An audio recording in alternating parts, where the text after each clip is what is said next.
স্বরাষ্ট্রমন্ত্রী সারাক্ষণ সংবিধানের সকালে এক ব্যাখ্যা এবং বিকালে আরেক ব্যাখ্যা দেয়, তাহলে আইনমন্ত্রীর কাজ কি আমরা জানতে চাই। যদি স্বরাষ্ট্রমন্ত্রী সংবিধানের ব্যাখ্যা দেয় তাহলে আইনমন্ত্রীর কাজ কি? এবং দেখেন, আমি তো আসলে মাঝে মাঝে দ্বিধায় পড়ে যাই যে সরকারটা কে চালায়।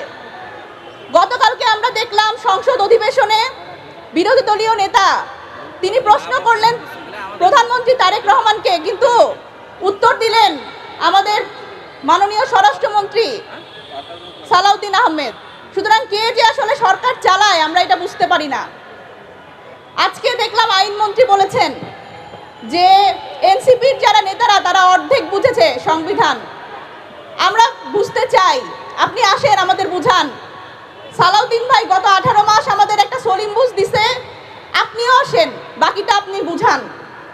দেখেন, যখন একটা দেশের স্বরাষ্ট্রমন্ত্রী সারাক্ষণ সংবিধান নিয়ে ব্যাখ্যা দিতে থাকে তখন আসলে আইন শৃঙ্খলা পরিস্থিতির কি অবস্থা হয়।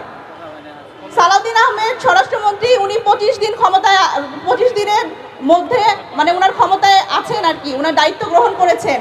এই 25 দিনে আমরা যদি দেখি মিডিয়াতে আসা যে আইন শৃঙ্খলা পরিস্থিতির অবস্থা, বিএনপি নেতাকর্মীদের হাতে খুন 12টা, হামলা সংঘর্ষ 70টা, চাঁদাবাজি 45টা, দখল ডাকাতি 30টা এবং ধর্ষণের ঘটনা 10টা।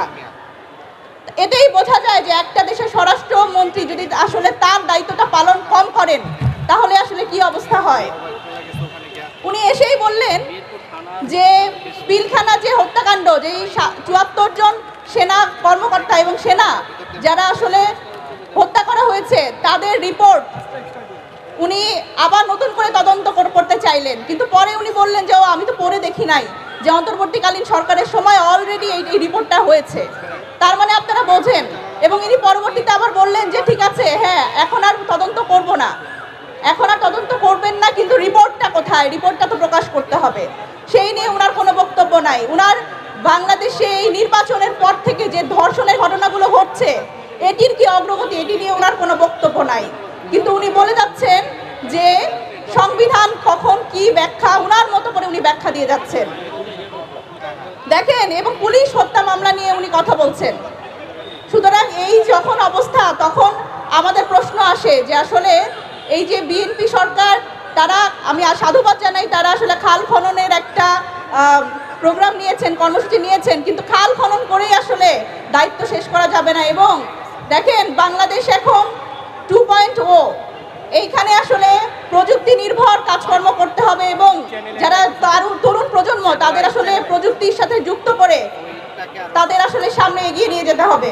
আমরা দেখলাম যে এই যখন গতকালকে একটা সংবিধান সংস্কার পরিষদের কথা বলা হলো এবং শপথ নিতে বলা হলো, তারা বললেন যে কে যেন রিড করেছে, তারা যেন রিড করেছে, আমি শুনেছি।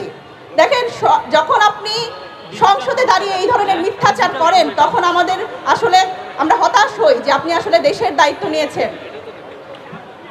যেই রিটটি করা হয়েছে গণভোট বৈধ কিনা সেই রিটটি করেছে আসলে বিএনপির দলীয় আইনজীবীরা।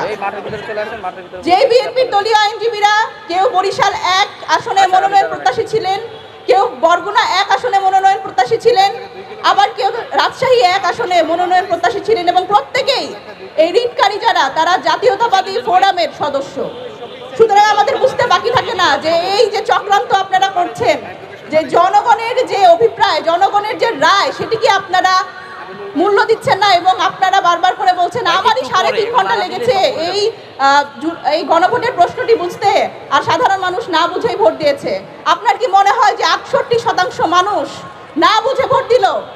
এই হ্যার পক্ষে যে ভোট দিল, বাংলাদেশের পরিবর্তনের পক্ষে ভোট দিল, এটা কি না বুঝে দিয়েছে? আমাদের আপনাদের এই ধরনের দায়িত্বশীল জায়গায় দাঁড়িয়ে এই ধরনের যখন আপনারা মন্তব্য করেন, এটা আমাদের হতাশ করে।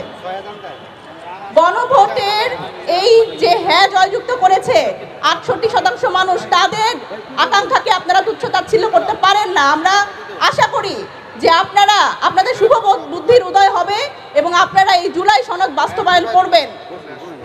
আর যদি না করেন, এই জনরায়কে যদি উপেক্ষা করেন, তাহলে কিন্তু আমরা দেখেছি যে জনরায়কে আন্ডার এস্টিমেট করলে সাধারণ মানুষের রাজনৈতিক